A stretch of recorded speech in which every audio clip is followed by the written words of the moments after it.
Hello everyone, welcome to my Mithai lifestyle. দেখো আমি এখন স্কুল যাচ্ছি। দেখো আমি এখন ছাতা নিলাম কারণ বৃষ্টি পড়তেছে। বৃষ্টি পড়তে পড়তেই তো এখন আমার সাথে আমার মা হেঁটে হেঁটে আসতেছে। দেখো এখন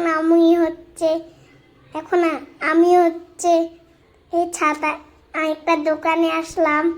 তারপরে আমার বাস আসবে, দেখবা। তারপরে এই দেখো আমার বাস চলে আসছে, এখন আমি উঠবো। এই দেখো আগে দিদি উঠলো, এবার এখন একটা ড্রাইভার নামলো, আগে দিদি উঠলো, এখন আমি উঠবো। ওই যে আঙ্কেলটা উঠাই দিল, আর এখন আমি ব্যাগ নিয়ে টাটা হয়ে গেল।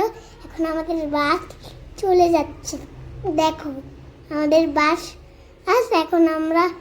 এখন আমার ছুটি হয়ে গেছে। দেখো আমার ছুটি। এখন আমি গাড়ি থেকে নামবো। এই দেখো আমি গাড়ি থেকে নামলাম। টাটা বাই বাই বন্ধু। কমেন্টে বলো আমার ভিডিও কেমন লাগছে।